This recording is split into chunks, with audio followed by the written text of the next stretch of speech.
Hello, ninth grade. This is my mathography. Math was not always easy for me, but math never lied to me.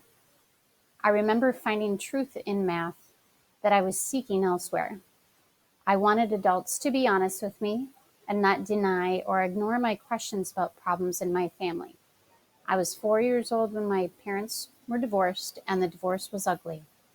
My mother was diagnosed with a severe mental illness, so my father gained sole custody of me when I was 5, and we moved a lot. I was relieved to get to high school and be in one building for 4 years after attending 6 different schools between kindergarten and 8th grade. As I began to form my own understandings of the problems around me, I was haunted by my mother's illness and I wanted to know the truth. As I look back, I know this desperation for truth was my initial appreciation of math. Math had answers, which on occasion made up for the adults who neglected to tell me the truth or have an honest discussion about mental illness. Math was soothing because the answers did not have emotions. I knew there were rules in math, but I didn't care about the rules. I just wanted to have answers. Elementary school was a challenge because of moving around a lot and not feeling like I fit in. I remember having to do timed multiplication tests and wondered why it had to be timed, why it was a competition. Middle school wasn't much better. Especially humiliating was my 5th grade teacher who called students by their last name during math lab. My name at the time was Breckjern, pronounced Breckjern, but Mr. Gritzmacher called me breakfast.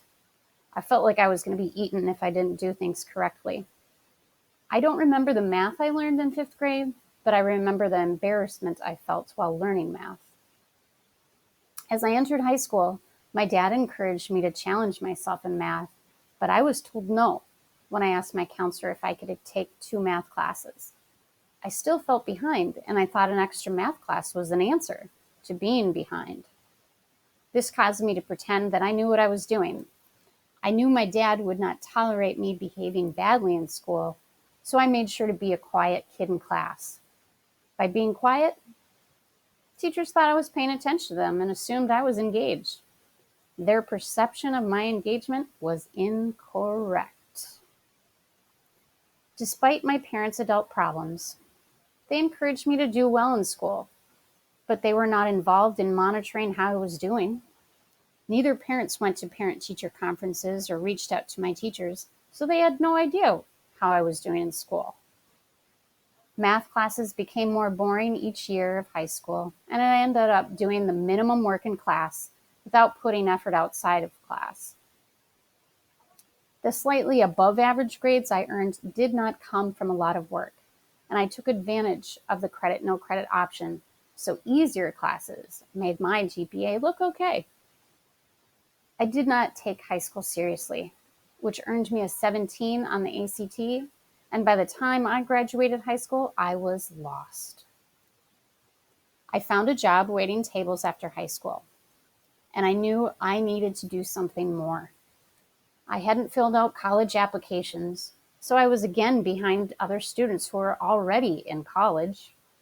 A friend suggested I go with her to take the placement exam at MCTC. I took her suggestion, but did not do well enough to get into college-level math. I was again discouraged, but I began taking remedial math classes and met an amazing instructor, Marcella Jones. She encouraged me to take as much math at MCTC as possible because the class sizes were small and the cost was a lot less than a university. After a couple years, Miss Jones asked me to tutor her students, and she even hired me to be her teaching aide. Tutoring students was a joyful experience. I felt humbled by others who were struggling to understand the rules of math, and it was exciting to work with them to figure it out.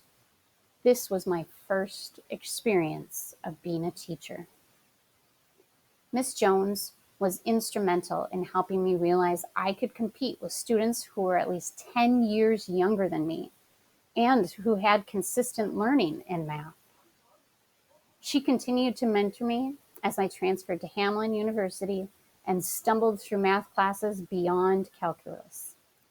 When I had to present a senior paper in front of the whole math department and all the senior level math students, Miss Jones was front and center. After finishing my degree and teacher's license at Hamlin, I felt confident and was excited to do my student teaching. It turns out this was not the reality. I was back in a boring math class, and now I was expected to be the teacher who kept kids quiet so they could learn. I knew being quiet does not equal learning or paying attention, but I felt trapped within someone else's classroom. I left student teaching thinking it will and has to be better in my own classroom. My relationships with Miss Jones and math have helped me stay grounded with a constant pursuit of truth. I look forward to sharing with you the truth and logic within mathematics, and I look forward to learning some truths about you. Thank you for reading.